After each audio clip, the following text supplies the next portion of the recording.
অবশেষে আন্তর্জাতিক ঝড় আসছে, ধেয়ে আসছে যমুনা অভিমুখে। ডিসেম্বরের আগেই বাংলাদেশের সেনাবাহিনীর যে ম্যাজিস্ট্রেসি পাওয়ার আছে সেটাকে উইথড্র করা হবে এবং সকল পর্যায়ের সেনা সদস্যদেরকে ব্যারাকে ফিরিয়ে নিতে বাধ্য করা হবে। দায়িত্বে থাকা সেনাবাহিনীর অর্ধেক সদস্যকে মাঠ থেকে সরিয়ে নেওয়া হচ্ছে। মাস পর থেকে সেনাবাহিনী উঠে যাচ্ছে। এই সেনাবাহিনী যে উঠে যাচ্ছে, সেনাবাহিনী উঠে যাওয়ার পরে দেশের পরিস্থিতিটা তৈরি হবে। এই তৈরি হবার পরে ইউনূস সরকারের বিদায় হবে, একটা সরকার আসবে। সেনাপ্রধানের ভয়ঙ্কর কূটনৈতিক চালে ফেঁসে গিয়ে গ্রেফতার হতে যাচ্ছেন তাজুল ইসলাম ও নাবিলা ইদ্রিস। সেনাপ্রধানের পরিকল্পিত ও সূক্ষ্ম কূটনৈতিক কৌশলে ফাঁদে পড়ে আন্তর্জাতিক মানবাধিকার আদালতে মামলা প্রস্তুতকারী দুই বিশিষ্ট আইনজীবী তাজুল ইসলাম ও নাবিলা ইদ্রিস এখন গ্রেফতারের মুখে। 38 থেকে 60 কিলোমিটার জায়গায় ভারতীয় সেনা প্রবেশ করে গেছে বাংলাদেশের মধ্যে এবং সেই অঞ্চল ভারত নিজের দখলে নিয়েছে। চিকেন নেক এখন আর চিকেন নেক নেই। ভারতীয় ফৌজ গোপন অভিযান চালিয়ে বাংলাদেশের প্রায় 60 কিলোমিটার জমি দখল করে নিয়েছে। এই অংশটা হচ্ছে চিকেন স্নেক অঞ্চলের, যেটা শিলিগুড়ি করিডর, অর্থাৎ রংপুরের কাছাকাছি, রংপুরের। সেনাবাহিনী উঠে যাচ্ছে। সেনাবাহিনী উঠে যাওয়ার পরে দেশের পরিস্থিতিটা তৈরি হবে। এই তৈরি হবার পরে বিশেষ একটা কিছু হবে। ইউনূস সরকারের বিদায় হবে, একটা সরকার আসবে। সেই সরকার আসে, প্রত্যেকটা ভিডিওতে বলছি, সেই সরকার এসে একটা সময় নেবে সবকিছু কন্ট্রোল করার জন্য। তারপরে নির্বাচন, ফেব্রুয়ারিতে নির্বাচন নয়। এবং কোন মুহূর্তে, যে মুহূর্তে আবারও সেনাবাহিনীর ম্যাজিস্ট্রেসি ক্ষমতা দিয়ে আবারও মাঠে থাকার একটা অনুমোদন দেওয়ার সময় এসে এই মাসের মাঝামাঝি সময়, আজকে 5 তারিখ আমরা কথা বলছি, 10-12 তারিখের মধ্যে একটা ম্যাজিস্ট্রেসি পাওয়ার জারি করতে হবে। সেটি জারি হবে কিনা সে ব্যাপারে সন্দেহ আছে। সেনাবাহিনী মাঠে কিঞ্চিত থাকবে, সেটা ম্যাজিস্ট্রেসি পাওয়ার নিয়ে থাকবে কিনা এখনো নিশ্চিত নয়। তবে গতকালকে সচিবালয়ে একটি বৈঠক অনুষ্ঠিত হয়েছে, সেখানে সিদ্ধান্ত হয়েছে যে আইন শৃঙ্খলা পরিস্থিতি নিয়ন্ত্রণে দায়িত্বে থাকা সেনাবাহিনীর অর্ধেক সদস্যকে মাঠ থেকে সরিয়ে নেওয়া হচ্ছে। গতকাল মঙ্গলবার সচিবালয়ে স্বরাষ্ট্র মন্ত্রণালয়ের সভাকক্ষে আইন শৃঙ্খলা সংক্রান্ত কোর কমিটির সভায় এই সিদ্ধান্ত হয়।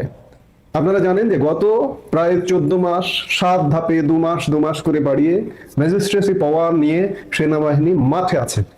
মাঠে থেকে কি লাভ? দেশের আইন শৃঙ্খলা পরিস্থিতি চরম বিতর্কিত, স্মরণকালের ভয়াবহ আইন শৃঙ্খলা পরিস্থিতি। কোনো লাভ হচ্ছে না।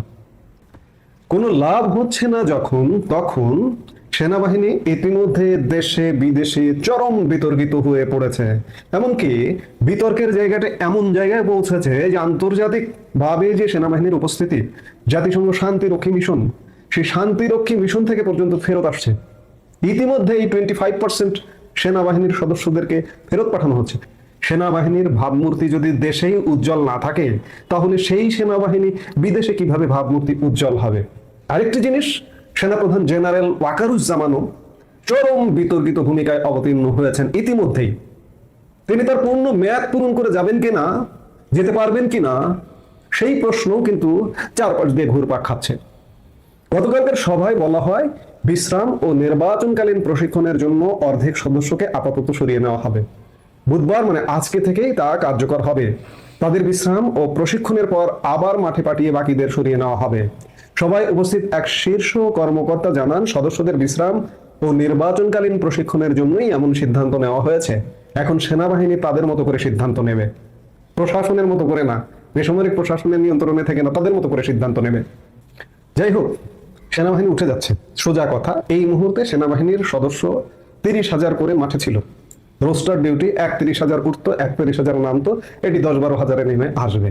কখন সেনাবাহিনী মাঠ থেকে উঠছে? সেনাবাহিনী কেন মাঠে নেমেছিল? নিশ্চয়ই আপনারা জানেন যে পুলিশ নিষ্ক্রিয়।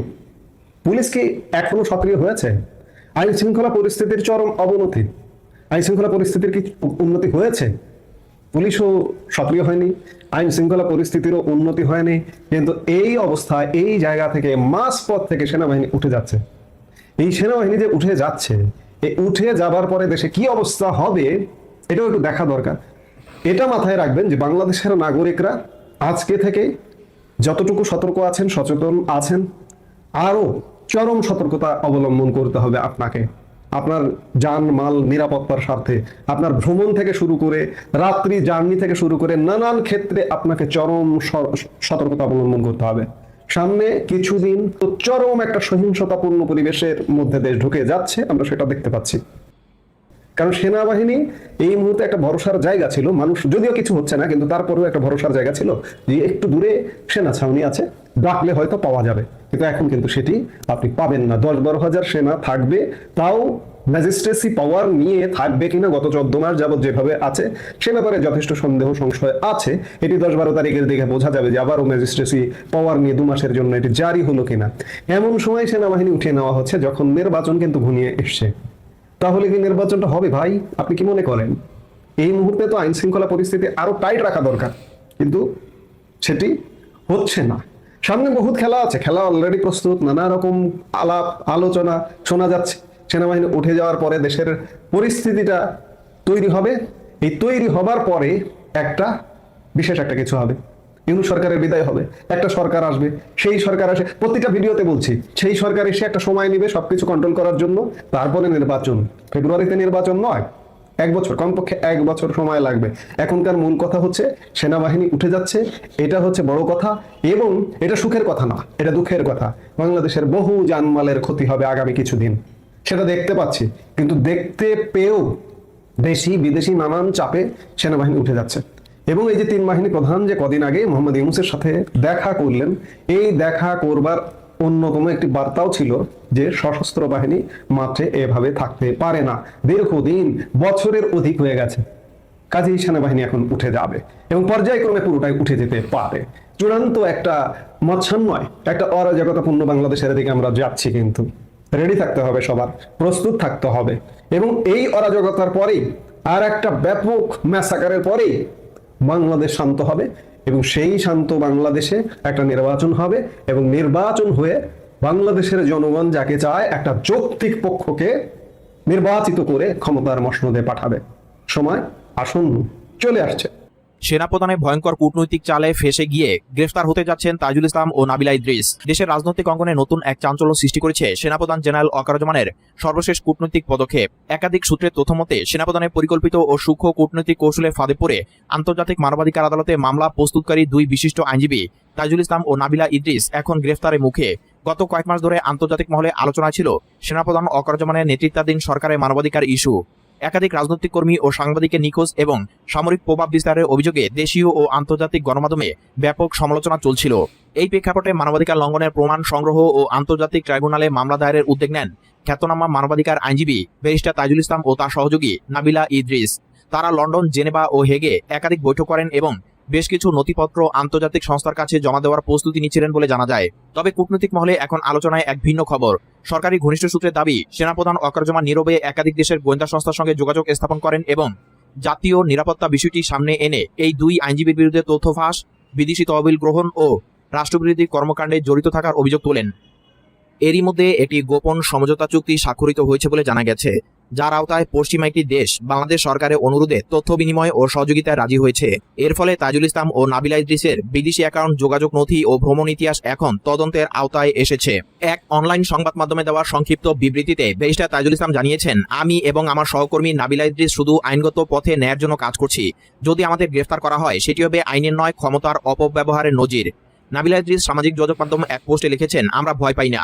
ইতিহাসে বহুবার দেখা গেছে সত্যকে রুখতে কূটনীতি ব্যবহার করা হয়, কিন্তু শেষ পর্যন্ত সত্যই টিকে থাকে।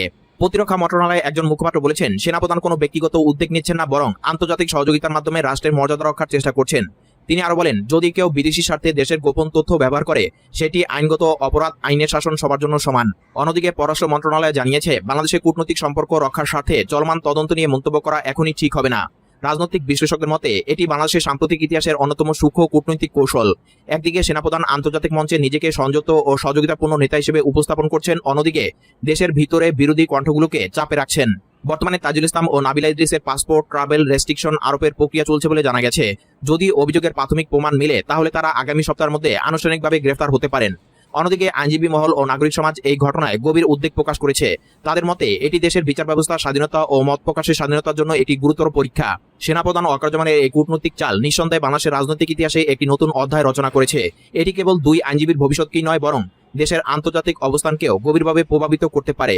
পরিস্থিতি এখন অত্যন্ত সূক্ষ্ম ও অনিশ্চিত, যেখানে প্রতিটি সিদ্ধান্তই রাজনীতি, কূটনীতি এবং ন্যায়ের ভারসাম্য নির্ধারণ করবে আগামী দিনের বাংলাদেশকে। ছোট্ট দুটো খবর কিন্তু খুবই এক্সাইটিং বলা যায় ব্রেকিং নিউজ আপনারা কিছু কিছু শুনেছেন কিন্তু আপনারা নিশ্চিত হতে পারছেন না। সে কারণেই আমি বলছি যে লালমনিরহাটের যে অংশটা ভারতের শিলিগুড়ির সাথে কাছাকাছি, যেটাকে চিকেন নেক বলা হচ্ছে, সেই চিকেন নেকের 62 কিলোমিটার অংশ বাংলাদেশের, 62 কিলোমিটার ভারতের সৈন্যরা দখল করে নিয়েছে। এটি এই মুহূর্তে আমি যখন কথা বলছি তখন এটা 62 কিলোমিটার, এটা গতকাল ছিল 52 কিলোমিটার। তার মানে ভারতীয় সৈন্যরা আস্তে আস্তে অগ্রসর হচ্ছে এবং যে জায়গাটা দখল করে ফেলেছে সেই জায়গায় বিজিবির যে উপস্থিতি ছিল, বিজিবি সবাই সেখান থেকে উইথড্রন হয়ে গেছে, সেখানে আর কোনো বিজিবির কেউ নেই। জানতে চাওয়া হলে যে বিজিবি কেন বিনা প্রতিরোধে চলে এলো, সেক্ষেত্রে বিজিবির সূত্র জানিয়েছে যে তাদের প্রতি ঢাকা থেকে বা কোনো পর্যায় থেকে কোনো নির্দেশনা ছিল না, সুতরাং তারা অগ্রসরমান ভারতীয় সৈন্য দেখে ওই জায়গা ছেড়ে চলে আসছে। এখন এই যে দখল, এটা 62 কিলোমিটারে থাকবে নাকি আরো তারা ভেতরে ঢুকবে এটা এখনো জানা যায়নি।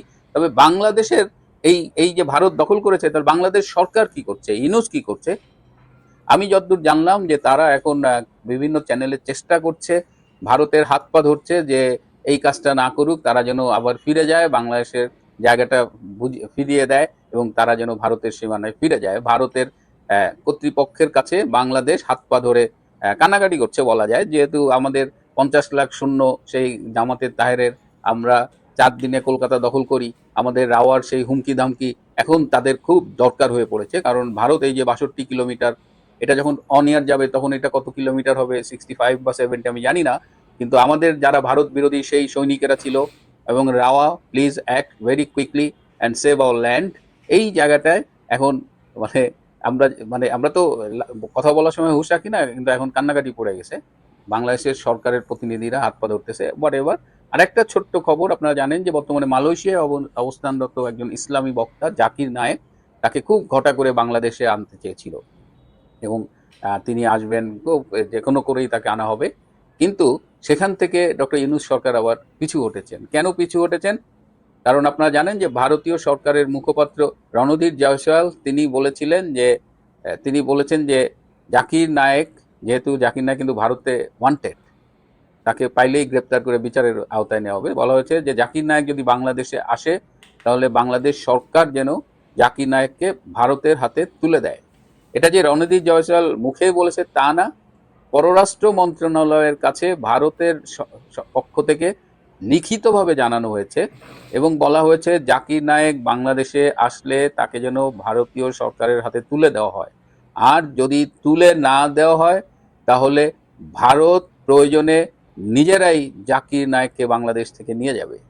এই লিখিত হুমকি পাওয়ার পরে আবারও ডক্টর ইউনূস এবং তার যে ওই যে হাবা হাসমত জাহাঙ্গীর আলম আছে স্বরাষ্ট্র উপদেষ্টা, দুইজনই পিছু হটছে এবং বলছে যে বাপ মাপ চাই, নির্বাচিত সরকার আসলে তুই আসিস, এখন আসার দরকার নাই। কারণ ভারত দেখা গেল যে এই ইস্যুতে আবার ইনভেট করে বসে গেছে। তো জাকির নায়েকের এই যাত্রায় বাংলাদেশে আসা হলো না। আগামীতে কোনো সরকার নির্বাচিত হলে জাকির নায়েককে আনার অধ্যত্ত দেখাবে কিনা সেটা ভবিষ্যতে তোলা থাক, সেটা নিয়ে আলোচনা করতে চাই না। কিন্তু খুবই দুঃখের বিষয় যে বাংলাদেশের ভূমি দখল হয়ে গেছে, কিন্তু বাংলাদেশ সেখান থেকে ভয়ে পিছু হটে গেছে, না কূটনৈতিকভাবে না সামরিকভাবে কোনোভাবেই কোনো ব্যবস্থা নিতে পারছে না। বাঙালি হিসেবে কষ্ট শুধু পাচ্ছি না, ধিক জানাচ্ছি এই নতজানু মেরুদণ্ড